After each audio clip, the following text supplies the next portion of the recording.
someone who's listening that is feeling unmotivated, bad about themselves, in a rut, but they want to start the new year fresh and they don't know where to start? Well, the first thing is not to have some New Year's resolutions because 80% of people break those within the first 2 weeks, and that'll just make you feel worse about yourself. But that's not to say you don't want to have something you're going to go for. I would tell people the first thing you have to do is increase your energy. The lower your energy, the less your intellect, your spirit, your soul is engaged. You know, it's like plugging into a computer. If you have the most powerful computer in the world, you don't plug it in, you don't have any power. Think about it. When you feel great, you treat people better. You perform at a higher level. When you feel terrible, you treat yourself poorly, much less other people. So energy is the first base of it. But I think it's also, most people feel bad because they have expectations about where they are versus where they should be. And everybody has a different and unique path. So we judge ourselves too soon. But what you have to do to go take back control of your life is stop comparing yourself. And that's so hard in the world of social media. And it's probably harder for women than it is for men. I know it is because all the studies show that when more time they spend on social media, young girls and women judge themselves so harshly because we have these ridiculous visuals that every woman is supposedly supposed to be, which has nothing to do with health or vitality or individuality whatsoever. So how do you get out of that? To me, the real secret is you have to take control and stop trying to control everything. There's two worlds that basically you have to master. We all know it. There's an outside world and an inside world. Our culture reinforces the outside world at the expense of the internal world. That's why there's so much, quote, mental health problems. Because when we get in our minds, we have all these judgments.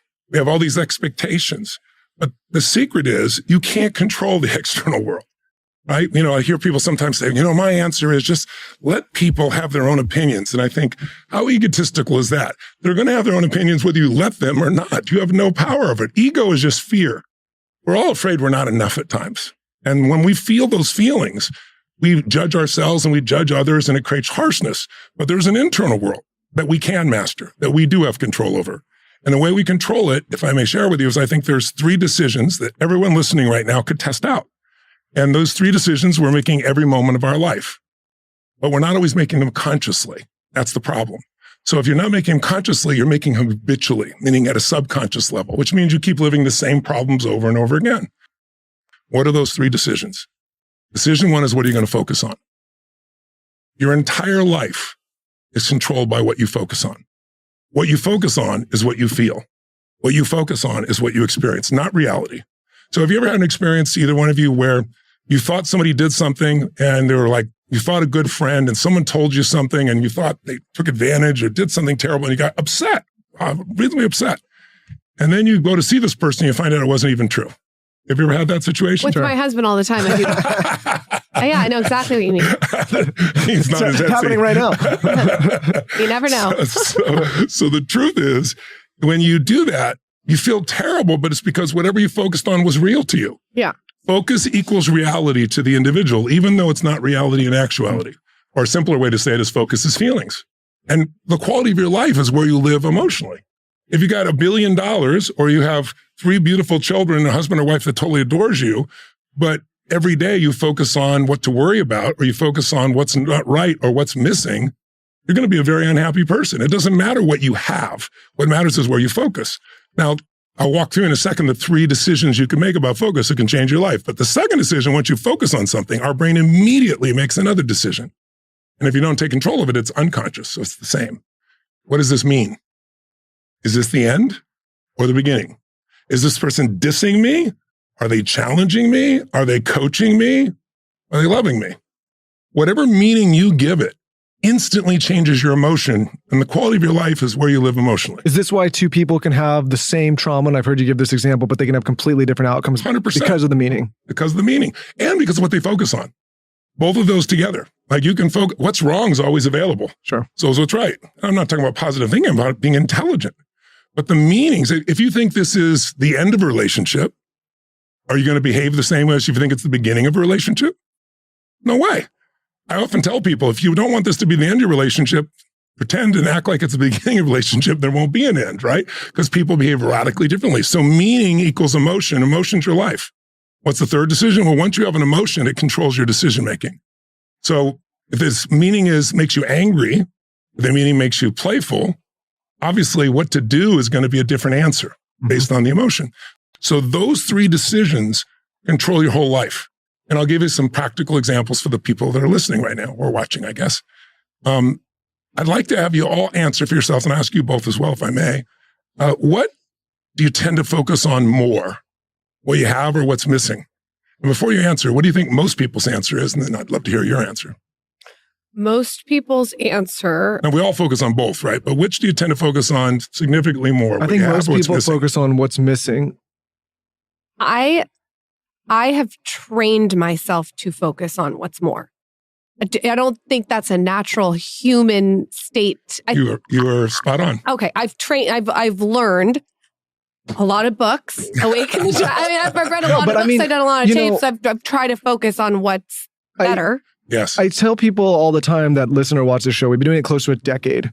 And if you what I find interesting is if you look at the younger, not so much younger, but the younger versions of ourselves, we've been working on this process for close to 10 years now to train our brains to think this way. Because there's probably a time when you do focus on scarcity. We were talking about your money book a while, and there was probably a time when I thought about money differently. Yes. But we've trained ourselves to think that there is more and that there is abundance as opposed to scarce resources. You're both right, because the tendency in the human brain is the survival mechanism. So you have a 2 million-year-old brain, and its focus is, how do anything that could be a threat, how do I avoid it? How do I freeze so it doesn't notice me? Or how do I run? Or how do I fight?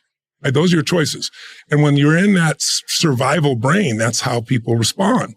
And so most people, but it's not just people in survival. You know who is the most focused on what's missing? Overachievers. Yeah. And now there's an advantage. When you see what's missing, it's like, okay, I'm going to address it per se. But the problem is, if you're constantly focused on what's missing, how will you ever sustain happiness? And the answer is, you can't. Don't think about you. It's not you. I'm talking about software. Your soul is a lot more than your software. People think of their mind as who they are. Your mind is not you. Your mind can't even allow you to enjoy an apple. It'll go, is it organic? Right. Where is it going to go? So we have to understand the mind reduces things. But you and I can train ourselves to do this, and most people don't. And by the way, a situation like COVID, can you imagine what that did to even people who usually focus on, what's great? They felt like everything was missing. Everything was taken from them, was outside their control, which is why the highest levels of depression, overdose, etc. Now, let me give you another one. Do you tend to focus, I think I know your answer to this, do you tend to focus more on, let's say, what you can control or what you can't control? What do you think most people say, and what would you say? Are you going to be honest here? Because I'm going to be honest. Wait, are you going to be honest? I'm going to be honest. I don't focus on anything. I'm starting to feel like Oprah right here between the two of you here.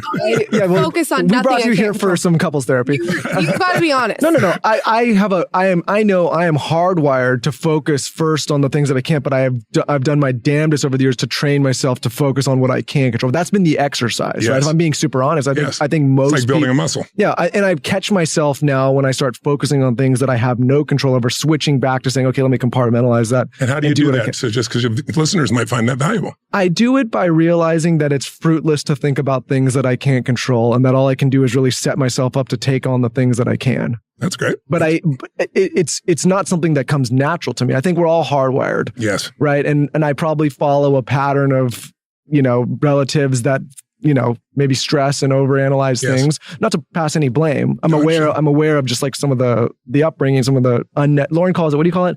Made up stress. I call it the saber-toothed tiger. He's always looking for the saber-toothed tiger. Yeah. Yes. And then I don't know if you found this in your work, if some people are more wired that way than others, like they more have. Well, the majority are actually. I mean, you really have to retrain yourself, because the human brain, untrained, tends to look for what's wrong.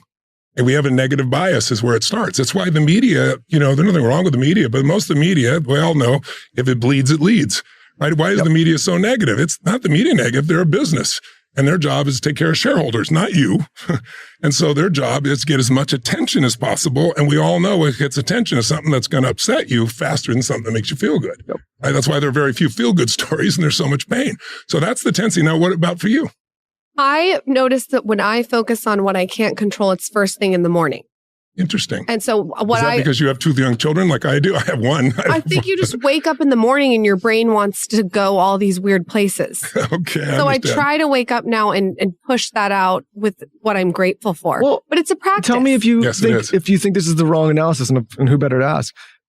I imagine most people are wired to think that way and have not done much of a job to train themselves to snap out of it and start focusing on what they like. For me, when you ask that question, I'm like, oh, well, it's a constant exercise of recognizing when I'm thinking that way and snapping myself out of that pattern. And so the problem for you right now is it still requires your conscious attention versus developing a new habit, right? A new way of being, a new immersion. So right now, as long as you're doing what you're doing, it's a battle. But when you change the conditioning, it'll just be automatic.